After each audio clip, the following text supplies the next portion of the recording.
welcome to the top 15 smartphones of 2019, as well as 5 phones you might be tempted to buy, but that you probably shouldn't. And that's what we're going to start with. So first things first, the Huawei P30. And don't get me wrong, this is a phone I really like, but it loses quite a few of the P30 Pro's headline features. And that doesn't make it a bad phone, but it does mean that for not much more money, the Mate 20 Pro from last year is a better deal. It is just as powerful, but has a bigger battery, it charges faster, this thing's got a higher resolution screen, and more secure 3D face unlocking. Sony's new Xperia 1 is a phone I really wanted to like because it's just kinda cool with this ultra-wide cinema-style display. But after 10 minutes with it, I can already say that for most content, that screen space is just not being used very efficiently. The battery life as well is just not in line with a 6.5-inch 4K display. It's gonna die fast. You've then got the LG G8 ThinQ,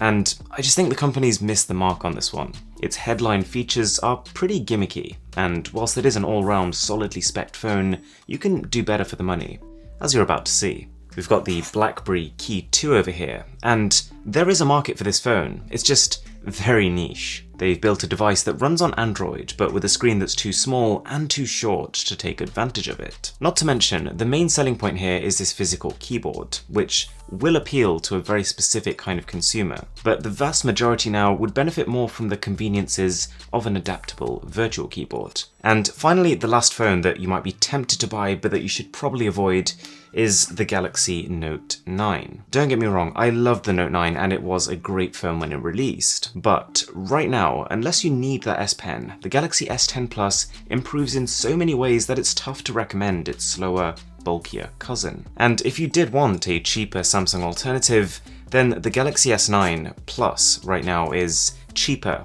and inherently much better value. Alright, now for the top 15, and I have arranged them in a rough order, but any phone in this list is going to be one I can safely recommend. So, to start with, in 15th place, the Nokia 9 PureView. This right here is a flawed phone. It's using a last generation chipset, its camera takes ages to process shots, we've got these chunky bezels around the display, and yet, it is the phone I find myself reaching for when taking a lot of landscape shots. Its penta camera setup is intriguing, and I'd be using it because I was almost excited by how the end image could turn out. Plus, so far at least, it's been getting pretty regular software updates, and my experience has improved over time. Number 14 is the iPhone XR, which still, to date, has a very impressive camera, and it is a powerful phone for people who can't quite spring for the iPhone XS. But, as with every Apple product, even over half a year after its launch, you'll still be paying pretty much full price for it. It's just become hard to justify spending over $700 on a phone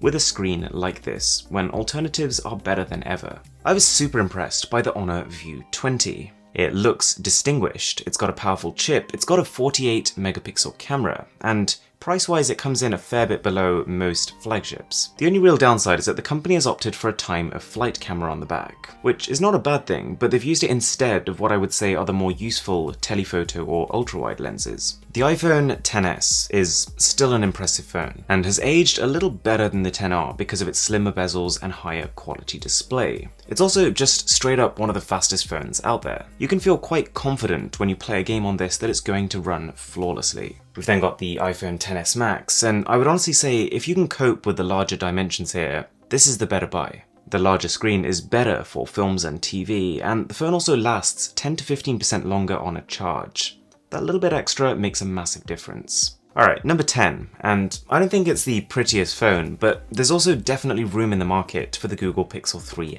XL, for two main reasons. Number one is the cameras. On both the front and the back, you're getting some of the most powerful camera software ever, which lets you do things that a few years ago would have been considered black magic. The other is Google's software. Once you use it, it's tough to wean yourself off the slick animations and the simple aesthetic.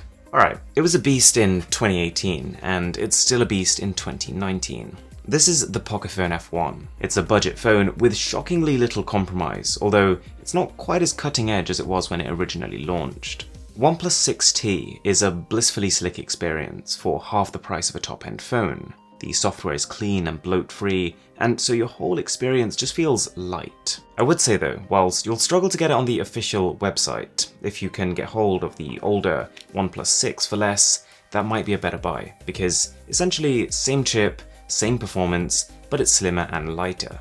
The Huawei Mate 20 Pro, although it was released last year, is very much one of the company's current gen phones. All you need to do is to take one look at the phone spec sheet and you can see that it's still very much ahead of the curve, especially in terms of battery and charging speed.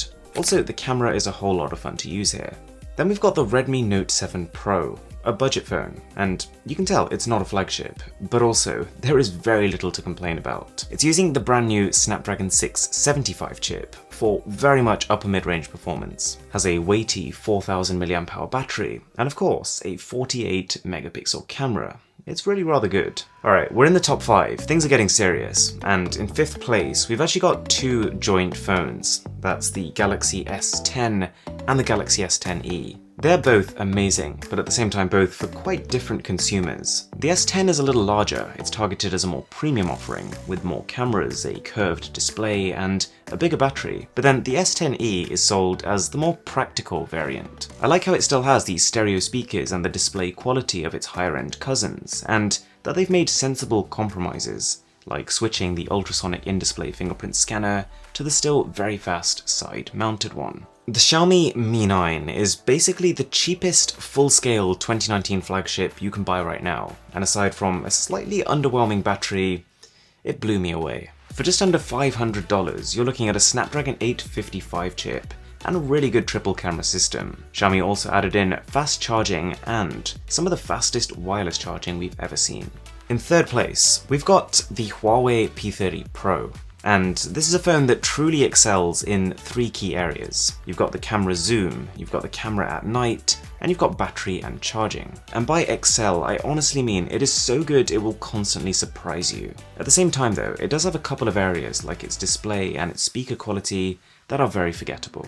Galaxy S10 Plus, which takes a different approach. It's a slightly more well-rounded phone, and no, it doesn't have a camera that can practically see in the dark, or one that you can use to remotely keep up with what your neighbours are up to, but it shoots consistently good photos in all lighting conditions. It's got a really good battery life, it's got natural-sounding dual speakers, and one of the best quality displays you've ever seen. That leaves us with number 1, and in my opinion this is a thoroughly underrated device, and it's the one that my SIM card is in right now. This is the Galaxy S10 5G. I think a big part of the problem is that the company literally named it as if it was just the S10 with a 5G modem stuck on. But a better way to describe it would honestly be the S10 Ultimate. It's got an even larger battery, larger, brighter display, and its quad camera setup can do a fair bit more. Depending on where you live, you probably won't be able to take advantage of that 5G functionality, but I'd argue that those other improvements alone are enough to justify the extra $200 it costs. Worth bearing in mind is that there should be a few other exciting phones coming up in May.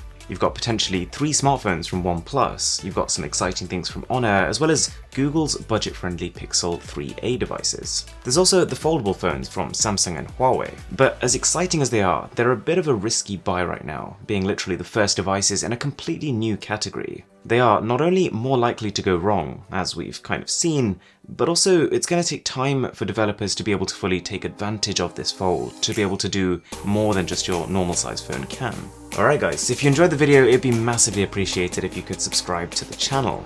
My name is Aaron, this is Mr. Who's the Boss, and I'll catch you in the next one.